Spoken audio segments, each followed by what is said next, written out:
Жеке өзүм Чалдыбар мектеп интернатынын бүтүрүүчүсүмүн, тоголук жетиммин. Мына азыр бала айтсачы, мен ыйладым, анткени менин эне атам өтүп кетти. Бизге интернатка жан тарттыңызчы. Сиз да энесиз. Анда жетим балдарды анда көчөдөн карабаптыңдар. Кабыл албагыла деп интернатты запрет кылып атпайсыңар. Албетте сиз русун билет эдик. Кичинекейдин бөлөсү. Чындыгында эле азыр бизден болбайса ушул мектеп керек. Балки мектепти бириктирүү боюнча маселесин карайбыз. Лицейдин балдарынын жанында биздин балдар бөксөрүп атат.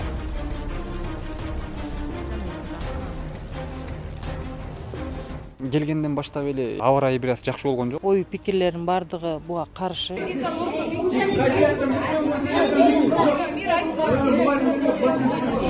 Талас облусунда жайгашкан Чалдыбар мектеп интернатынын абалын буга чейинки берүүбүздөгү тереңди сыйрган теңсиздик аталышында чалдырып бергенбиз. Учурда бул маселе жогорку кеңеште дагы көтөрүлүп, азыркы бүгүнкү күндө Билим берүү министрлиги жеринен келип бул маселе менен таанышууда. Эми окуя мындан ары дагы кандай болот? Сиздер менен чогуу чагылдырып беребиз азыр. Эске сала кетсек, урматтуу көрүүчүлөр, буга чейин бул материал бизден чыккан. Бул мектеп-интернат илгертен иштеп келген. Бирок 2023 жылдын январь айларында бул жака Манас жатак лицейин дагы жайгаштырып коюшкан. Бул сиздер көрүп аткан мектептин биринчи этажы интернаттын окуучулары окуса, экинчи этажында жатак лицей билим алат. Интернатта өзүңүздөр билгендей жетим балдар, томолой жетим жана жарты жетим балдар билим алат. Бирок экинчи этажында лицейде толук кандуу үй бүлөдөгү окуучулар окуйт. Саламатсыздарбы, урматтуу коллектив, эки мектептин коллективи аралашып отурасыздар. Ата-энелер да барбы? Ата-энелер. Мен атайын Талас шаарына атайын иш сапар менен келип, анан бир топ объектилерди көрүп келип атам. Азыр да көрөм. Анан сиздер менен ушул маселе боюнча дагы сүйлөшкөнгө келдим. Мурун 2013 жылы Коңгантиев жетекчи болуп турганда бир нече жолу келип кеткем. Бул жердеги абалыңарды абдан жакшы билем. Абдан жакшы материалдык техникалык базасы сакталып калган. Ал учурдагы жетекчи дагы кыйын болчу. Министрлик тарабынан да колдоо жакшы болгон. Бүгүнкү күндө мен билем ушунчалык көп төө бурчакты өстүрүп мектептин кирешесин жогорулатууга жасалып жаткан иштери боюнча. Анан азыр мектептерде билим берүү системасында оптимизациялоо процесстери жүрүп жатат. Же болбосо ар бир балага, ар бир тыйын, ар бир ишмердүүлүк балага багытталган саясат жүрүп атат. Анан ушул жерде негизинен 350-340га жакын балдарга ылайыкталган комплекс деп коет, окуу жатакана комплекси болгон. Бүгүнкү учурда мен азыр эки директор менен сүйлөшүп маалымат алдым. Урматтуу коллектив, эки коллективде эмне дооматыңар бар? Бизге айтып атат, экөөнүн бирөөнүн калтыргыла деп. Же толук интернатты калтыргыла деген сөздөр бар. Туурабы? Сизде, биринчи сизден баштайлы. Толук маалымат бериңиз. Бизде проблемаңызды айтыңыз. Биринчи чейректин жыйынтыгы боюнча жалпы 61 бала деп отчет бергенбиз, бирок эки балабыз азыр данный время башка мектепке окуп кеткени байланыштуу 58 бала калды. 58 баланы 23 жогорку билимдүү мугалимдер окутат. Жок, андан тышкары топ мопту айтыңыз да, канча повар иштейт, канча полду жууган, канча техничка, ошолордун баары менен жалпы штатты да айтыңыз да. Штат ошол 58 баланы эки биз ашканабызда эки повар иштейт. Эки смена менен ошол эки жекебиз тамактандырат. Андан сырткары жалпы эки бизге бул имараттын биринчи этажы бөлүнүп берилген. Жатакананын оң крылосу биздики, сол крылосу лицейдики болгондуктан биз ар бир эмеге экиден персонал кармайбыз. Биринчи этаж учебный корпуста экөө, жатаканада эки техперсонал иштейт. Андан сырткары бир охраннигибиз, бир дворнигибиз бар. балдардын ден соолугуна көзөмөл кылып отчу бир медсестрабыз бар. 1,5 ставка менен иштейт ал. Андан сырткары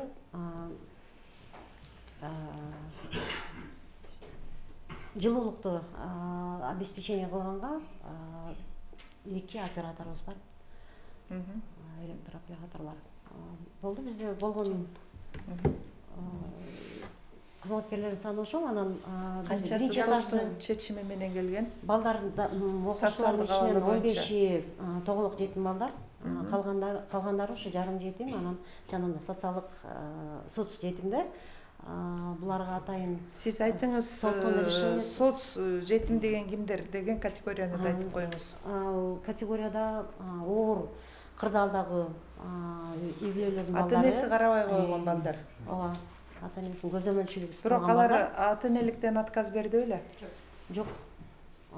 Булар 2017-жылга чейин баягы мыйзам күчүнө келгенче соттун решениясын алып, ошол соттун решениясы менен келген балдар. Бизде бир да баланын эмеси баягы документтердин бардыгы ошо биздин требованияга дал келет. Мыйзам бузуу болгон жок кабыл алууда.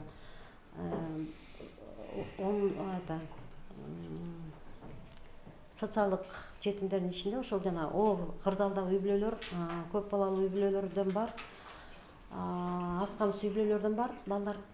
Андан сырткары ошо биздин атайын интернатка бөлүнгөн көмөкчү чарбабыз бар. Көмөкчү чарбада 4 гектар жерге биз фасоль эккенбиз. Быйыл ошо балдардын тамак ашына, кийим кечесине кичине эме болсун деп, жардам болсун. Андан сырткары 7 гектар жерде чөп бар.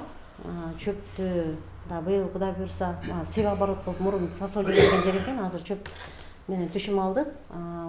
Андан сырткары бир 15 чоң уй, анан калгандары мындай чакан малыбыз бар. Аны обеспечение кылганга өзүбүздүн мүмкүнчүлүгүбүз бар. Чөптөрдүн баарын жыйып сарайларга кышка даярдап койгонбуз. Балдар ошол уйлардын абдан жакшы тамактанышып атат. Чоң рахмат.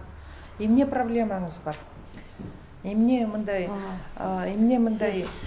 тирешүү берки мындай чечилген проблема бар? Мамлекет тарабынан каржылоо жүрбөй жатабы? Мамлекет тарабынан каржылоо толугу менен жүргүзүлөт. Балдардын питаниясына бөлүнгөн 210 сом ар бир эмеде квартал сайын берилет. Через квартал бизге продукттар өз убагында келип берилет. Бизде единственный проблема эле ошол. Бул мектепте мен жана айтып өтпөдүмбү? Мындай аярлуу катмардын балдары окушат. Ошо 58 баланын ичинен ошол жана тоголук жетим балдар, жарым жетим балдар, жанагындай соц жетимдер. Ошол себептен бул жерге биздин мамлекетибизде жашоо турмушунун баардыгы баягы идеальный болуп кетти дегенден алыспыз. Дагы деле биздин коомдо ушундай жатак мектептерге муктаж элдер бар экен, жарандар бар экен. Ошого келишип, сиз анда мамлекеттик жүргүзүп жаткан саясатты толугу менен мыйзам чегинде жетекчи катары түшүндүрүп бере аласызбы? Ооба, мен келген жарандарга ошондой кылып түшүндүрүп атам. Мынакей бизде ошо сиз айтып берген жана косторный үй бүлөлөргө чейин, бүт мыйзамдарга чейин баардыгын түшүндүрүп айтып берип атам. Ушундай саясат бизде, ушундай саясат жүрүп атат деп. Бирок ата-энелер келип ошол мектепке муктаждыгын айтып, ошол мектепке балдарын бере тургандыгын айтып келип, мен директор болуп дайындалган күндөн баштап келишип атат да. Мен директор дайындалгандан кийин мектеп ачылды деп ойлошуп атса керек. Интернат ачылды, с 1 класса кабыл алып баштайт деп. Анан түшүндүрүү иштери жүргүзүлүп атат. Но тем не менее элдин агымы токтобойт да. Анан ошо сиздерге болуп аткан жана азыркы ошол ситуацияга ошол именно ата-энелердин суроо талаптары, ошолордун муктаждыктары эме болуп атат да, түрткү болуп атат. Биз болсо дагы деле ошол саясатты колдоп, балдарды жанагындай эле тартипте кабыл алып атабыз. Лицей менен эч кандай тирешүү жок пока. Единственное, балдардын бир неме имараттын ичинде жашап аткан балдардын айырмачылыктары болуп калат экен баары бир. Ошол эле жагынан бар эме болбосо, минусубуз болбосо, атак талап бирдей баарыбызга, окууга, жатаканада өздөрүн алып жүрүүгө, наркотикке бүт баардыгына талап бирдей баардыгына. Чоң рахмат. Сен аскан сүйлөсөң. Сизге суроуда Өзүңүздү айтып коюңуз.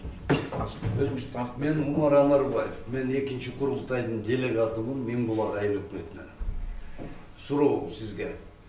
питаниеге интернаттын балдарына канча бөлүнөт жана лицейдин балдарына? Лицейдики мен айта албайм, мага 210 сом бөлүнөт ар бир балага. Ар бир балага. Так, и дагы бир суроо. Ушул лицей менен интернат бир зданияда окуп, бир жатаканада жатат да. Ушул ыңгайлуубу же ыңгайлуу эмеспи? Ошол тарабынан бир аз ыңгайсыздык болот. Саламатсыздарбы? Сиздердин көпчүлүгүңүздөрдү биз эми былтыр көчүп келдик, Токтом чегинде көпчүлүгүңүздөр бүгүн биринчи жолу көрүп турам. Биз бул жерге 123 окуучу менен келгенбиз. Быйыл дагы биз лицейдин окуу процессине 168 окуучу менен комплекттендик. Бизди бул Чалдыбар лицейи жакшы күтүп алды. Бизге экинчи этаждын ынтымакташ бөлүндүк. Экинчи этажды бизге берди. Окуу корпусунан жатаканадан дагы ылайыкташтырып жер бөлүнгөн. Бардыгы чогуу. Анан неден кыйналган жокпуз, биз тех персоналдарды алгандан кыйналган жокпуз. Анткени Чалдыбардын иштеген, мурда иштеген эже агайлар эле кайра бизге өтүштү да. Ушул жагынан биз кыйналган жокпуз. Анан биздин көпчүлүк мугалимдер өзүңүздөр билесиздер, бул облустук маанидеги лицей болгондуктан өзүбүздүн иш ордубуз менен бардыгыбыз бияка келгенбиз. Анан ошого карабастан бизге керектүү кадрларды ошо жергиликтүү элдерден, мугалимдерден, Чалдыбар мугалимдеринен, Бакай Атанын мугалимдеринен быйыл комплекттенип алып атабыз мугалимдерди кошумча. Быйыл көпчүлүк окуучуларыбыздын көпчүлүгүн ушул Бакай Ата районунун тургундарынын балдары түзөт. Биз окууга алганда өзүбүздүн уставыбыз боюнча багы биз деле карапайым үй-бүлөлөрүнүн зээндүү балдарын алабыз. Биздин ой тилегибиз деле ошол Талас областын көтөргөн, жакшы окуучуларга мүмкүнчүлүк берип, анан ошолорго колдон келген астыга түртөлүү деген эле ниетибиз. Аны 2 жылдан бери мындай мүмкүн болушунча өзүбүздүн күчүбүздүн жетишинче ошону аткарып атабыз. Мына жакынкы эле болгон зоналык олимпиадада ошону кечөөнү мурдан эле болду. Предметтерден буюрса жакшы место алдык. Эми ошол райондо, анан эмеде облустук, республикада ушинтип өзүбүздү көрсөтөбүз деген ишеничтебиз мугалимдер менен бирдикте. Анан бизге тамак ашты сурап калдыңыз. Мамлекет тарабынан биздин окуучуларга 60 сом бөлүнөт бир жылда. Лицейге 60 сом. Bir күнгө 60 сом бөлүнөт. Интернатка 220 сом. 210 сом бөлүнөт. Ушундай бөлүнөт. Анан бул балдар деле бардыгы эле биз биринчи устав менен кабыл алабыз, андан кийин анализ жүргүзөбүз да. Хорошо, рахмат.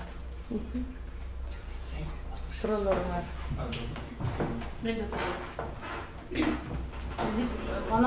Отуруңуз. Мамлекетке карайбы? Айгылайым. Мамлекет. Анда сиз эже айым Доктор Гүлайым айттыңыз, мамлекеттин мектептерин баары бекер дедиңиз. Эмне үчүн сиздер кайсы токтомдун негизинде ар бир ата-энеден окуучуларды кабыл алганда 6000 сом аласыздар, бир кап картошка, бир кап алма, витаминдик продукталарды аласыздар. Бул кайсы токтомдун негизинде алынган? Бул закондуу же законсузбу? Лицейдин уставынын негизинде өзү лицейлер жөнүндө жобо бар. Лицейлер жөнүндө жобо бар. Мен жооп берейин. Бул ата-эненин макулдугу менен, бирок азыркы мезгилде мына жакында эле 28 сентябрда постановление чыкты өкмөттөн. Мындан ары эчтеке алынбайт. Ошол ата-эне бере турчу нерсени бар мамлекет өзүнө алат. Толугу менен кийинки жылы эчтеке алынбайт. Анда бир суроо. Айгылайым бар. Айгылайым өзүңүз айттыңыз, биз келгенде жакшы кабыл алды. Биз жакшы кабыл алдык сиздерди. Анткени биз сиздерди бизге киргизип атканда убактылуу иштейт. Андан кийин биз класстардын баары соттун чечими жоктугуна байланыштуу класстардын баары кыскарды, штат кыскарды, ставкалар кыскарды.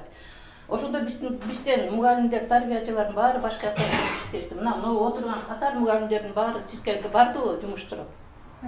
Кайрылган мугалимдер болду. Персоналды алды. Мына отурган мугалимдердин баары сааттар аз болуп, бул эжекеге кайтып эле аттап болду. Жок, сизге эмне үчүн биздин Чалдыбар мектеп сизге жооп берип коюю. Жок, мен берип коюм. Эмне үчүн биздин тарбиячы мугалимдерди сиз жумушка алган жоксуз? Булар барышты. Азыр угалы. Сизге 1 мүнөт. сизге жооп берип коеюн. Биз тигил жактан 6 класс комплекттен көчүп келдик. Анткени биз жаңы түзүлгөн лицей эмеспиз да. Тияктан өзүнүн мугалимдер, тарбиячылар менен көчүп келдик. Анан ал мугалимдердин өзүнүн жумуш орду ушул болуп атат. Анан мен аларды силер кеткиле, бияктан башка тарбиячы алам дей албайт экенмин. Анан эгерде кокус жумуш орду бошоп калса, биз мугалимдерден алдык, тарбиячылардан алдык, мугалимдерден алдык. Анан орду бошоп калса биз жакшы. Ушул эле суроо дагы Айгүлгө берген сурооду сизге берейин. Ыңгайлуубу эки окуу жай бир мекемеде жана бир мекемеде окуп, жатаканада жатканыңыз? Мен оюмча өкмөттүн мыйзамын түшүнүп атасыздар да, бардыгын. Анан мисалы биздин өзүбүзгө алса баланын бизге айырмасы жок. Кайсы жакта кандай биздин милдетибиз окутуш. Биз жашынакай эле шарт түзүп эле кандай бала келсе деле окута беребиз. Зейиндүү бала нөлдөн өйдө алып барабыз. Директорлордун милдети ушул жерде окуу тарбия процессин белгиленген мыйзам чегинде иш алып баруу. Эгерде ошондон ашып кетсе, сөзсүз түрдө мыйзам чегинде жоопкерчилиги дагы бар. Аркы мектеп келе жатканда алардын программасы такыр башка. Лицей. Ал тереңдетилип окутууга багытталган мектеп болгондуктан ал жердеги адистерди тандоодо дагы директордо эркиндик бар бул жерде. Мисалы үчүн ошол билим берүү системасынын өзгөчөлүктөрүн, спецификасын эске алуу менен ошондой мектеп жетекчисине ошондой чечим кабыл алууга укугу бар. Ошол эле учурда оптимизациялоо же кыскартуу боюнча жүрүп жатканда мыйзам чегиндеги аткаруу иштерди бузулдубу? Токтомду аткаруу интернат тарабынан? Жок, бузулган жок. Демек, эгерде ушул жерде эмгек келишими жөнүндө чоң бузуулар болсо, силер кайрылууга, анан эмгек кодекси ушул бузуулар боюнча силердин укугуңарды коргоонго акылуу. Жеке өзүм Чалдыбар мектеп интернатынын бүтүрүүчүсүмүн, тоголук жетиммин. Азыркы тапта мен дал ушул интернаттын көйгөйүн айтуу эмес, мен бүтүрүүчү катары айтып бергим келди. Мен учурунда мектепти бүтүп жатканда, мектептин абалы сиз айткандай башкача болчу, статусу башкача болчу. Бүтүрүүчүлөр мээрим көрбөй же болбосо каяка кетет, ата энесине кайтып келеби, бүтүрүүчүлөр катары мисалы үчүн кайсы мектепке барат же кандай иш кылып атат деген нерсеге жооп бергим келип атат. Мен тоголук жетим катары болгон үчүн өзүмдүн туугандарым менен жашап, мен мээрим көрө алган эмесмин. Азыр фостерди үй бүлөгө берилиш керек, алар камкордук көрөт деп. Бирок бир топ камкордук көргөн үй бүлөлөрдө зордук зомбулукка кабылгандар канча? Ошол эле мисалы үчүн так маалыматым жок, айта албайм. Бирок эл оозунда элек жок дейт. Бир топ маселелер бар. Кыздардын зордукталганы өгөй атасы тарабынан абдан көп катталат. Суроом болгону, бул суроо эмес, бул мен оюмду айткым келип атат. Эже суранам сизден, убактымды кыскартпаңыз, себеп дегенде бүтүрүүчү катары мен ушул жерде 11 жыл окуган окуучу катары оюмду айткым келип атат. Мен ата энемден көрбөгөн мээримди, тилекке каршы ата энем жок экен, ушул мугалимдерден көргөм. Мына ушул жерде отурушат. Ушулар мага мээрим төккөн. Мен ушундай деңгээлге жетип, азыр Кыргызстандын атын чыгарып, Кудайым буйрса, мынакей дүйнөлүк олимпиадада окуучулар орун алып келип атат. Бул ушул мугалимдердин берген тарбиясы, бул ушул жердин суусун ичкеним, ушул ага эжелерден алган тарбиям. Анан биз опекунство деген нерсе болчу биздин учурда. Биз ошол опекунство менен эле окуганбыз жана биз албетте өзүбүздүн таяке тагаларыбыз менен байланышыбыз бар.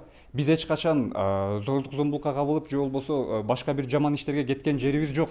Жалаң гана жаман жактар айтылгандай болуп атат интернаттын. Бул албетте мыйзамга баарыбыз баш ийбиз. Мыйзамдын алдында баардыгыбыздын башыбыз бир.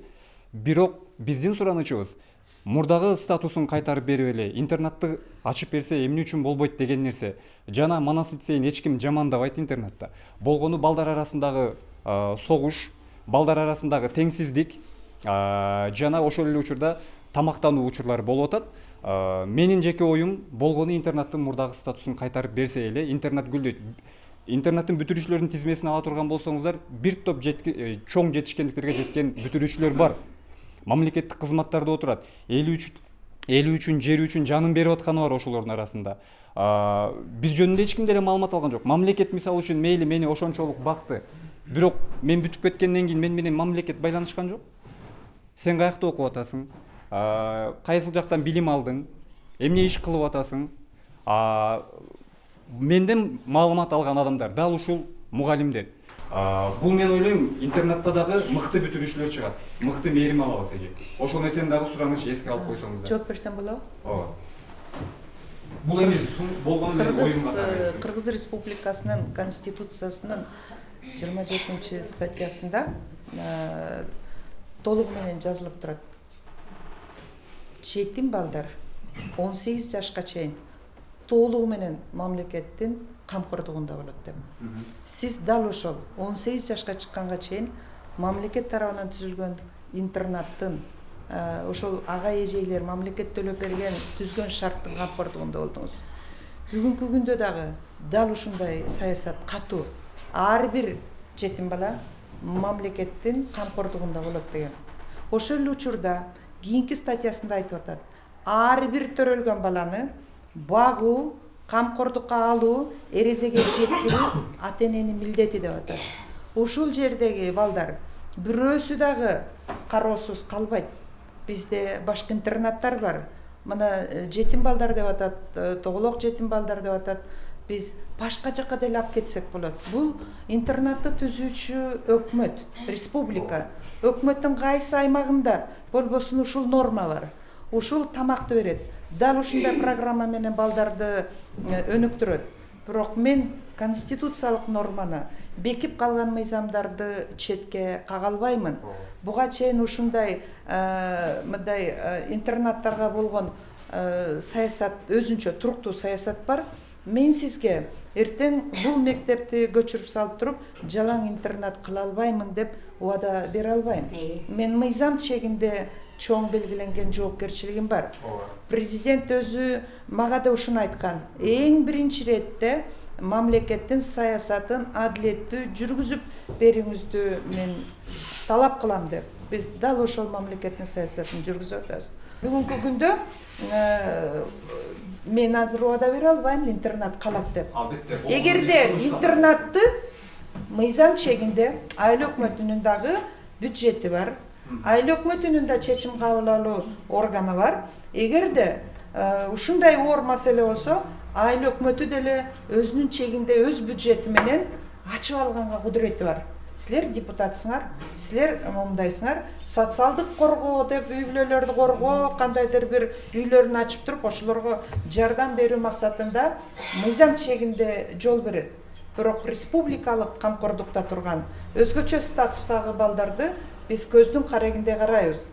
Биз келатканда дагы булар режимдик объект болуп эсептелинет. Биз каалагандай кире албайбыз керек болсо балдаргачы. Мисалы үчүн, ошон үчүн бул жерде азыр менден могу мектепти кетир, анан бул мектепти 400 орундук баланы 58 менен кантип жылытат? Бала башына берилет акча. Мына 58 балага азыр момчу акча берилдиби? Биринчи класста баштап албайт. Жок, эми 58 бала. Азыр 500 ал мыйзам боюнча азыр. 58 баланын чыгымы мугалимдер келбейт азыр. Булар айлык алыш керек, туурабы? Техничка да келбейт, баланы кылышат. Азыр минимальный стандарт бюджетное финансирование нормасы иштеп чыккан. Эң кымбат, мына көрдүңүздөр, интернаттык мына 210 сом тамагы менен, ата-энеси керек болсо ушундай кээде шартты түзө албай калат, ошол шартты түзүп берип атат. Дал ошондой шарт менен республиканын каалаган жагына балдарды алып кетишибиз мүмкүн. Анткени бул балдардын опекуну ким? Мамлекет. Бирок элдин кайрылуусун каласын эл көтөрүлсө ой, интернаттын 5 мүнөт алып. Кое турасыз сүйлөп алайын. Эгерде бекетке барбай атты. Рахмат апа. Рахмат сиздин жообуңузга. Эгерде мамлекет тарабынан, эл журт тарабынан кайрылуу жасалып, депутаттар тарабынан мисалы үчүн ошул интернеттин статусун өзгөртүү боюнча мыйзам кабыл алынып калса, интернеттин ачылышы мүмкүнбү? Закон баарын конституция өзгөртө албайм да мен. Бирок сиз өзгөртө албайсыз, албетте сиз өзгөртө албайсыз. Мыйзам кабыл алуучулар бул албетте эл адамдары, жогорку кеңештин депутаттары, мыйзам кабыл алуучулар, мыйзам жазуучулар. Эгер алар сунуш киргизип, окуулардан өткөрүп, интернатты кайра мурдагы статусун кайтарып берип, жөнгө салып берсе, интернат өзүнүн ишин кантип кете алабы? Болгону суроом ошол. Биз деген ата-энеден балдарды ажыратуу укугубуз жок. Тирүү ата-энеси турса, бир ата-энеси турса дагы биз балдарды ажыратуу укугубуз жок. Бул кол тийбестик болуп эсептелинет. жана мамлекет бакпайм, ата энелик укугунан ажыратып мен кереги жок деп, ага туугандын дагы эч тиешеси жок, ата энесинде тиешеси жок деп ташталган баланы мамлекет көкөлөтүп биз кучактап бага алабыз. Мен как делегат катары экинчи курултайга буйруза барабыз. Ал ошол чоң трибунадан да бул маселе көтөрүлөт. Алдын ала сизге айтып коюшум. Азыр сиз айтып атасыз, ар бир айыл өкмөт өзүнүн бюджетинен жетим балдарга ошентип алып койсо, камкордук алып койсо болот. Анан кийин биз мындай мыйзам жагынан укугубуз жок деп. Сиз, конечно, мыйзамды караган статустагы адамсыз. Бул сын эмес. Сиз деген исполнитель, аткаруучусуз, бийликтин бутагынан. Анан мен айтып кетерим, бул интернат союз тараганда кетмек, ошол эле Акаевдин прихватизация саясаты менен. Ушуну кетпей кармалган Ормотоев, Кадырбек деген биздин акебиз бар, чоң салымы. Ушуну түптеп кармап калды. Кийин Конгенжев, Шаршембек акебиз улап кетти. Мына азыр карындашыбыз отурат, иштеп атат. Эмне үчүн биринчи мамлекет камкордук, келечек муун үчүн деген саясат, бул мамлекеттин стратегиясы. Эмне үчүн союз убагынан сиз жана мисал кылып айтып кеттиңиз, чабандар болчу, тоолордо тиги бул. Ошол эле малчалар азыр да бар. Мисалы ошол мигранттар, чабандар эмес, мигранттар азыр бар. Ата энелери сыртта, энесинин атасында, Америкада, Европада, Россияда. Ошолордун балдарын 70-80деги чоң ата, чоң энеси опекун деп сот чечим чыгарып бербейт экен, бул жетим деп. Аны ала албай жатат бердегилер. А эмне үчүн 78-80 жаштагы чал өзүн карайбы же небересин карайбы? Ошол адамды факторду учет кылбай жатасыңар. Буну терең көңүл бура турган нерсе. Социалдык ущемленный слой населения деп коебуз. Аз камсыз болгон үй бүлөлөр толтура. Мисалы бизге жеткен маалымат боюнча 200 арыз бар экен. Айгүл, туурабы азыр? Область боюнча 200дей арыз бар экен. Сиз айтып атасыз 58 баланы бөлүп алабыз, болбосо бир 10 интернатка Кыргызстан боюнча бөлүп кетебиз деп. Ким уруксат берет? Чоң ата, чоң энеси баласы менен келини Россияда, Америкада жүрсө, небересин бага албай калдым мен балам деп ошол жака береби?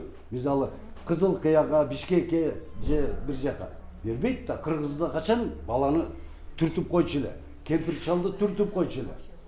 Бул деген биздин кыргыздын менталитет. Улуу эл бизде эмне үчүн төш кагабыз? Анан кийин мамлекет камкордук кыла албай жатса, 200 бала область боюнча арызы жатса, бул деген 17-жылы Жээнбековдун убагында 2 лицейди алып келип туруп бириктирип салган. Эң негизгиси берде бир интрига бар. Мен ар жагын айта албайм жерден. Бирок мен билем. Ал бир жагы, силер ошол жагын кыйшайып кеткен жагын түстөйсүңөр керек, министр айыл. Анан берде бир тараптуу бир интернат болсун, же бир лицей кереги жок деген пикир эмес бул. Бул жакшынакай бир оптималдуу вариант табыш керек да. Ал силердин милдетиңер. Өкмөттүн милдети, премьер-министрдин милдети. Мына бул эжеке айтты, кат жазып берсем али кече карабай койду деп. Карабай коет, билебиз. Кол тийбейт, көп жумуш. Бирок аткаруучулары бар да жанында, берип койсо болмок. Анан министр айым берден бир нерсени эсепке алыш керек да. 210 сом интернаттан лицейде 60 сом дедиңерби, 210 сом бөлүнөт экен. Мен билгеним берде родительский фонд да бар. Бул деген ошол родительский фонд да бар. Бул деген положениеде бар да силерде, мыйзамдуу бул. Анан кийин барыңыр мындай азыр ойлонуп көрсөк, мен азыр суроо эмне үчүн бердим? Бул деген ущемление да. Эмне үчүн интернаттын балдары 210 сомго ичиш керек? Мен бул тарткан эмес, лицейге тарткан жерим жок, же интернатты ущемление кылган жерим жок. Почему 60 сом лицейге бөлүнүш керек? Бул деген мамлекет тарабынан уже силер солой бөлүп салып атасыңар. Бул туура эмес саясат. Родительский фонд түскүлө деген положение иштеп чыгып коюпсуңар. Эмне үчүн андай кыласыңар? Родительский фонд түзүш уят да бизге. Мамлекет азыр ВВП 1 триллион болду деп Акылбек Жапаров реклама кылып чыгып атат массалык маалымат каражаттарынан. Анан кийин жаш балдарга 60 сом бир суткасынын тамак иштеп, 60 сомго эмне келет? Абсурд да бул. Адамдык факторду учитывать эткиле. Мыйзам менен, но адамдык фактор не перешагивая. Проблема в том, что лицей менен муну кошуп койдуң. Анан бул бала кыйын кийинип калды, тиги бала жаман кийинип калды деген сөз ушул жерде бир эле сөз тур. Бир эле сөз тур. Бул жерде эки мугалим келише албаган сөз ушул эле. Тиги бала айтат, мен лицейдемин, сен тиги жөнөкөй мектептесиң. Вот вопрос ошол. Ошол вопросту адам мыйзамда чачып атат. Эмне сиз айтып атасыз? Өзгөрсө болбойт деп. Депутаттарга коюш керек. Өзгөрсө болот. Эч нерсе өзгөрбөгөн жок. Бирок өзгөрүлбөгөн нерсе бар. Өзгөрүлбөйт, биздин характер өзгөрүлбөйт. Кыргыздын характери эч убакта өзгөрүлбөйт. Атасы баласын иштебайт, баласы атасын иштебайт. Мына өзгөрүлбөгөн закон ушул. Калганын баары өзгөрсө болот. Ушул мына мен азыр 70ке чыгайын деп калдым. Ушул интернет болуп эле келген. Туурабы? Болуп эле келген. Эч кандай эчтеке жазбай, саспай эле. Заявление жазып коюп эле. Интернетке кирип эле, жакшынакай кылып эле. Мал обеспеченный семьялардын балдары окуп келген. Мына төлөнчү. Окуп келген. Мына могу балдардай болуп, азыр ошол балдар министр болуп, министерствода, за границада керек болсо Кыргызстан дөңгөрөтүп атыр. А мына жерде шунча бала келет. Мына ушул мектепке биягы Кировкадан, биягы илгери Кировкада койчу илгери. Шуурай угуп турсаңыз сиз. Мына бул жерде азыр тәти Көксайдан бергөсө келип окучу. Биягы тиги Караколдон бергөсө келип окуйт. Азыр деле ошондой болуш керек. Эмбишимче. Бардыгы эле жетишип кеткен жок да. Кыргызстандын 90% кедей. Анан биз кайсын айтып атабыз бу жерде? Эмнени айтып атабыз? Ошондуктан силер ушуларды карап, жакшынакай кылып ТТК барганда талкуулайт этип, айтып, ой, мындай болоттур. Силерди жиберет да туруп, атайын представитель катары. Ошон үчүн силер айтсаңар керек. Биздин жетпеген көйгөйлөрдү силер жетишиңер керек. Туура кабыл алыңыз дагы, ордуна калтыргыла. Баягы мурдагы бердеги мыйзам, берде закон болгон калтырып бергиле. Мектепке алсын балдарды. Siz айтып атасыз, канча дедиңиз ал жерде? 58. Siz азыр мурунку бойдон койсоңуз, мен сизге 100% гарантия берем. Ошодон да көп бала келет. Ошо сиз айтып аткан сандан да көп бала келет. Сиз айтып аткан сандан да көп мугалимдер келет. Иштеп эле жүргөн. Албетте силер ушул эле айтат, кичинекейден бөлө берсеңер келбейт да. Көчөркулов Адылбек Атабекович, өзүм ушу айылдык кеңеште 4-5 сазыптын депутаты болгом. Райондо дагы кошмо жыйындын жетектегем, ушу баягы социальный комиссиянын жетектеп иш алып баргам. Интернет өзүм ушу интернетте окугам. Убагында 70-жылдан баштап интернетти билем. Ошо мамлекет сизди жиберип атат бүгүн. Ошо элдин көйгөйүн угуп, депутаттарга кайрылып отуруп, мына кече сентябрдын 4-үндө барып президентке кат менен кайрылганбыз. Бирок ошол жердеги баягы бирке таластын чыган жигиттер иштейт экен. Таластын куратору кабыл алып бизди 5-6 ата-эне менен кабыл алып иш алып барат. Кечөөнү таласка келгенде а киши менен да жолуктум. Бүгүнкү күндө иш алып барат дейт. Ошо делега неме курултай боюнча келген ушул. Ошондо да а кишиге неме суроо жооп бердим. Эмне үчүн бүгүнкү күндө иш жылбайт деп атам.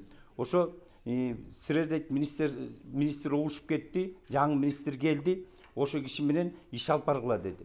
Ошо киши менен иш алып барып, ошол мыйзамды сунушту алып чыкса, ошондо гана барып өскөрүлүп, анан кийин силердин немеңерге жана интернет өзүнүн ордунда калыш неме деп ушинтип айтты. Ал эми устный мен письменный ответин бергиле деп атам. Анан бүгүнкү күндө мен интернеттин экенин билем. Эжеке, сизден сураныч. Мыйзамды өзгөртүү жагы сиздерде юристтериңер бар. Багы 2009-жылы Бабановдун убагында ошо лицейди тоголок жетим, интернетти тоголок жетим деп туруп неме кабыл алып койдур. Бүгүнкү күндө мына азыр интернетте эмне үчүн 58 бала калды? Соттун чечимин атмен неме токтоттуруп койду. 1-класс жок, 2-класс жок, 3-, 4-, 5-, 6-класс жок. Неге жок? Анткени соттор чечим бербей атат. Министерстводон тияктан бар правительстводон ошондо указание келди деп туруп, эч ким эчтеке бербей атат. Соцзащиталар сотко жибербей атат делону. Ошондон интернаттын балдары күндөн күнгө азайып атат. Арганда өткөн бирөө кайтыш болуп кетет экен жолдошу, же келинчеги кайтыш болуп кетет экен, ажырашып кетет экен 5-6 баласы менен, турмуш деген өйдө төм экен. Балдарда эмне күнөө? Балдар кайра экинчи апа менен жашаш кыйын экен. Мен өзүм башыман өткөндү айтайын. Мен 3 өгөй апанын колунда чоңойдум. Мисандачы. Мен билем да, ал кыйын болот. Биринчи ар ким өзүнүн баласын нетет да балдар батырбайт. Ошон үчүн жана жарым жетим жана үй бүлө деп айтып атканда ошол. Ошон үчүн ушягында мыйзамды ойлоп туруп, мыйзамды кайра өзгөртүп киргизип койсо болот эжеке. Анан жөн эле кечке чейин конституцияны айта бербейлик. Давайте ушуну биргеликте сиздер менен 2019-жылы окууда 26-декабрда экинчи немеде комитет немеден жогорку кеңештен өтпөй калган. Ага Гүлкан Сакеновна күнөөлүү. Ошол комитетти жетектеп турган. Ошондо мыйзам өзгөрүүгө кирип калганда, мына интернет ушуну сакталып калмак. Ушуну эске алып койсоз, рахмат. Биз ушул Чалдыбар мектеп интернаты мындай айтканда 80 жылдык тарыхы бар да. Бул 80 жылда ушул интернат ушул көрүнүштө эле туруп калган жок. Буга көптөгөн адамдардын мээнети, көптөгөн өмүрлөр, көптөгөн жаштыктар кетти. Бул жерден нечендеген мыкты балдар бүтүрүп кетти. Бул белек окуучубуз айткандай, биз азыр Бишкекке барып калсак, биз өзүбүздүн балдардан мурун да ушул балдар бизди тосуп алат. Анан аябай ыраазы болобуз, демек бизден жакшы тарбия алган экен депчи. Анан азыр коом кандай болуп атат? Оору жашап атат, өлүм жаш.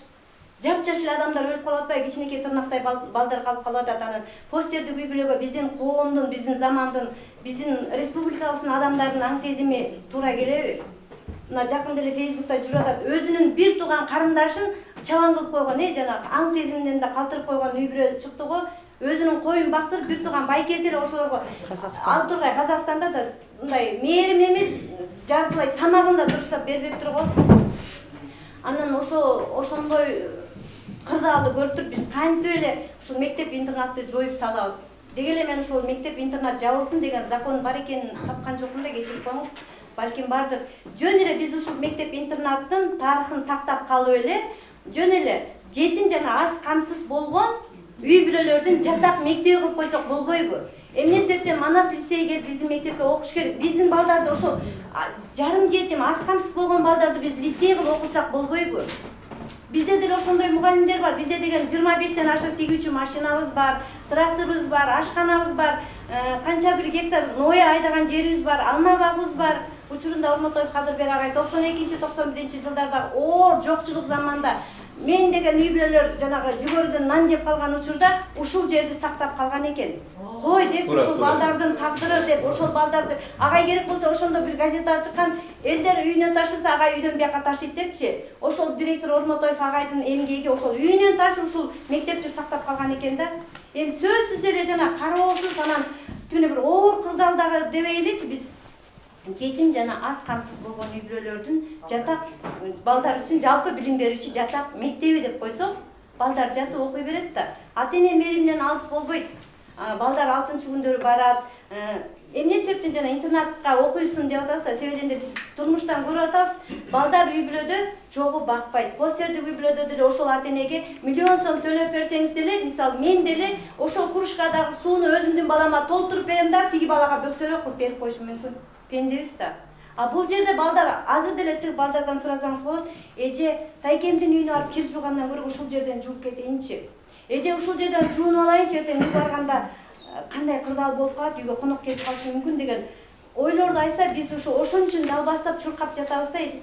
Эжеке, анан сиздин келгениңиз, биз сизге эч кандай талап да кое албайбыз. Сизге өтүнүчүбүз, биздин үнүбүздү ошол жогору жака жеткирип коюңуз.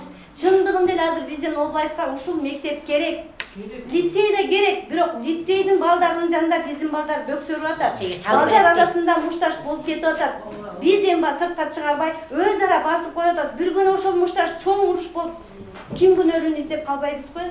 Атым Аскат, ушул жерде окугам, ушул жерде бүткөм. Лицейге мен балдарына эч жамандык айткым келбейт. Бул лицейда биздин таластын чыган мугалимдери, булар да аракет кылат, ушу балдарга билим берели, булар да бир мыкты эме чыксын деп, булар да аракет кылат. Бирок мындай да салыштырып келгенде, силер айтып атасыздар, жанатан бир бай сиздин сөзүңүздөн байкап атабыз.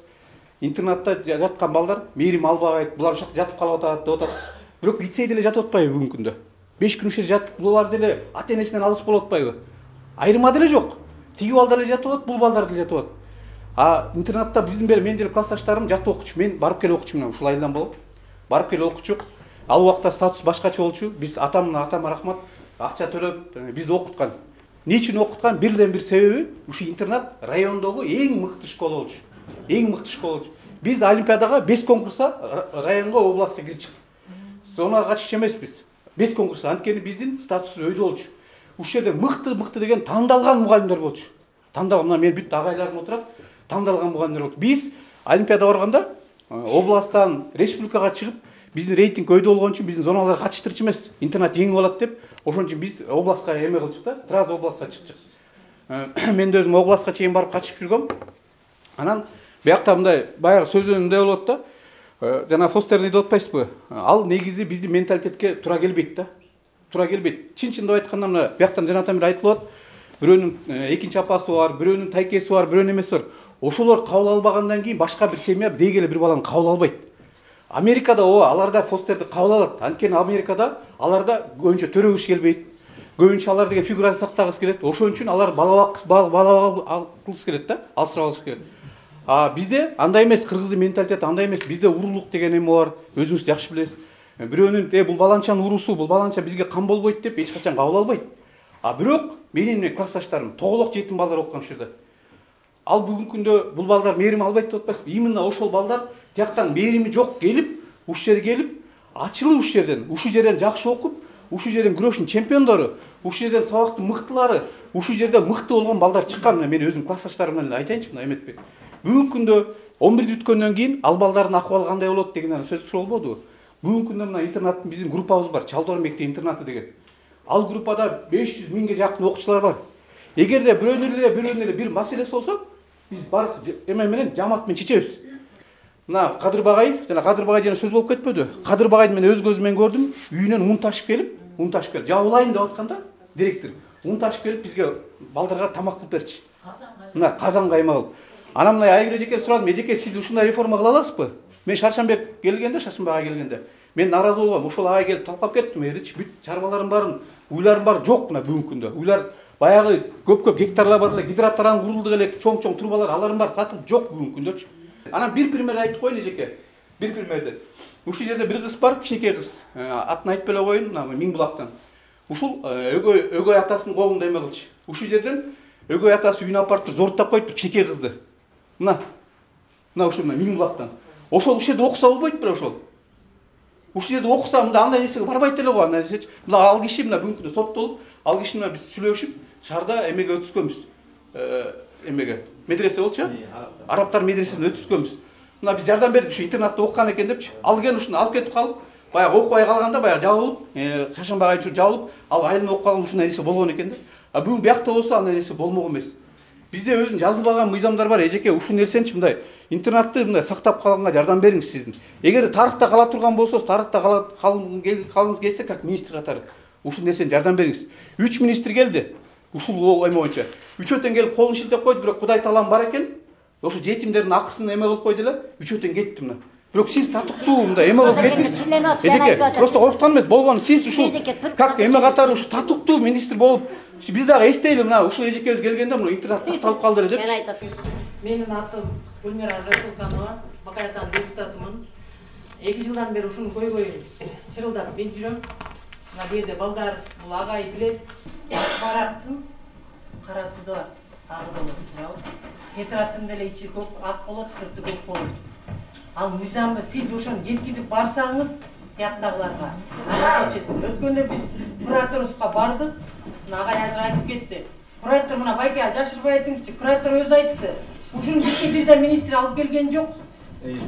Кызыл Сайдын интернаты ушундай болуп атыптыр деп. Ошону мына ошол жерде бир ата-энелер отурат. Ошолор мага ошо тойканадан жеткизди. А сиздер мейли ошо сессиядан жетише албасаңыздар, жок дегенде тойканадан бир депутаттарга айтып алсаңыздар болбойбу. Мына биздин таластан чыккан 4 депутат, 5 депутат Чойбеков өткөндө да келип айтты. Берейин жардам, айткылам, мен жардам берейин деди. Мына 5 депутатыбыз туруп, Жакышев өзү алып келди. Марат Мураталиев өз тикесинен тиги ушул жерде турду. Дастанда бүгүлүп жүрө, эмне кылайлы айткылады. Бирок сиздерге жетип барганда элечи, кечирип коюңуз, жаныңызда отурат Гүлкан эже. Сиз барган мугалимдердин баарын эле кызат экенсиз. директорго айтып. Алданы келтирбе. Сенин мугалимдер кечирип коюңуз, мен катуу айтам, бирок чыдап коюңуз. Эмне үчүн сен мугалимдерин жөрөсүң? Мугалимдериңе сен күчүң жетпейби? Типа мындай да, кечирип коюңуз. Мен да ошо артында мончо депутат болгондон, эл болгондон, элдин көйүн алып чыгыш керек. Мындай баш ийип. Сиз директорлорду кызасыз. Ошону мен кимисине айтып турмун. Мен азыр айтсамчы, азыр барасыз сиз такта турбайсызбы? Мен башым оорубайт, мен Кудайдан эле корком, башка эчимден корком. Сиз дагы кызасыз, эжеке. Пожалуйста, ачууланбаңыз. Ошону мугалимдер кыспай кайра ошо Айгүл эжеби, Берке эжеби чакырыңыз да, ай, сен мугалимдериң келипти, мына кече мисалы больницанын жанында чогулуш болсо, 2-3 мугалим качып кетти, мына ошол жерде отырган мугалимдерден бирөө, экөөсү. Эмне болду десем, Айгүл Абдурасулова чакырып атат, министр жактан кызат кош керек, баскыла кетти. Кетип калышты. Дагы да болсо сиздин атыңыз айтылбайт, эжеке. Сиздин атыңыз көп айтылат. Пожалуйста, наоборот, энесиз. Мына азыр бала айтсачы, мен ыйладым, анткени менин эне атам өтүп кетти. Жашына жашады, өтүп кетти. Бирок эне атасы өткөн бала кыйын болот экен. Биринчиден, бул жерде бардык үнүңөрдү уктук. Сиздердин 5 депутаттар болсо, Кыргызстанда 3 бийлик бутагы бар. Аткаруу бийлиги, мыйзам чыгаруу бийлиги, сот бийлиги. Мыйзам чыгаруу боюнча депутаттар эгерде мыйзамды силер каалагандай иштеп чыкканга милдеттүү жана акысы бар алардан. Биз мыйзамды аткаруучуларбыз.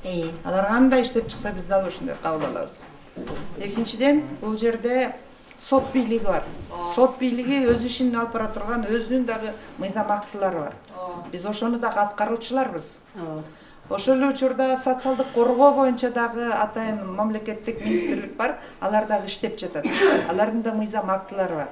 Эгерде сиздин депутаттар ушул 4 багыттагы мыйзамды аткарып, биздин колубузду, бутубузду тушабай тим койсо, биз мыйзам чегинде иш алып барабыз. Кийинки маселе боюнча бир да интернет бул жабылган, Кыргызстанда бир да интернет жабылган жок. Бир дагы интернет жабылган жок. Биз айттык, анткени бул өлкөнүн өзгөчө боорунда кыскан балдары болчу. Ошон үчүн сиз айтып атасыз, ушунчалык шарт түзүлүп, ушунчалык жогорку деңгээлде мугалимдерге ошондой талапты коюп, ушундай балдарга катуу үн чыгарбагыла деп мамлекет социалдык контракт менен айлыгын төлөп туруп, ушундай шарт түзүп берилди. Бүтүндөй. Биз мыйзамды аткаруучулар болуп эсептелинебиз. Кийинки маселе. Уставды өзгөртүү боюнча бир рационалдуу сунуш түштү, мен барганда карайм. Балким 2 мектепти бириктирүү боюнча маселесин карайбыз. Жергиликтүү айылдын балдары окуганга эч кандай чек болбош керек бул жерде. Жергиликтүү жашоочулардын балдары бардыгы жакшы билим алганга укуктуу мектеп аларга кучагын жайганга милдеттүү болуп эсептелинет.